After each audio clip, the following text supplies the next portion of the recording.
Many believe same-sex marriage in America is a settled issue. The results of last week's election, however, are sparking fresh concerns among some in the community.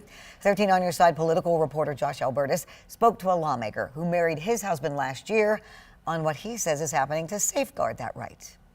The return of President-elect Donald Trump to the White House has been a cause of celebration for many. I will fight for you, for your family, and your future. Every single day I will be fighting for you, and with every breath in my body. But for others, including many in Michigan's LGBTQ community, the future is a reason for deep concern. I am hearing a lot of concerns from folks in the LGBTQ community, and I think they're right to be concerned. State Representative Jason Morgan, who's been married to his husband for the past year, introduced a resolution to the State House 2 summers ago that would ask the voters of the state whether to repeal its sleeper ban on same-sex marriage. A lot of folks don't realize that, the Supreme Court in 2015, in the case of Obergefell v. Hodges, legalized same-sex marriage nationally.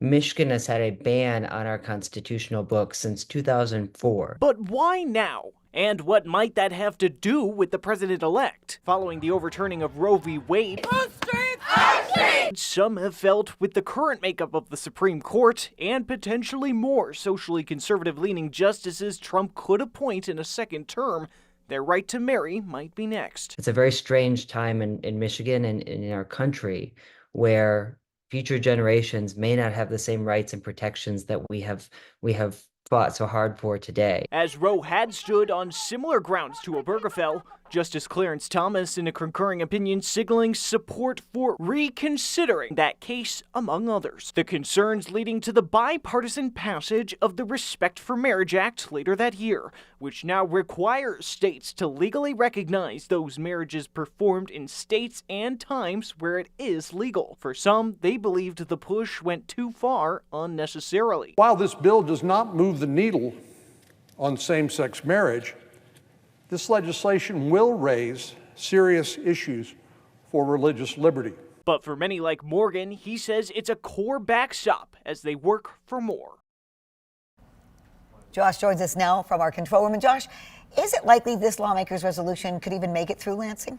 Well, even he admitted, Juliet, it may be a tough task to do so that if that's not to be, Morgan referenced the other method available, similar to what we saw from allies of abortion access back in 2022. The public also has the ability to gather signatures to put something like that on the ballot. Now, but with the cost and ground game needed for something like that, we'll have to see if anything does actually end up materializing, Juliet. Thank you, Josh.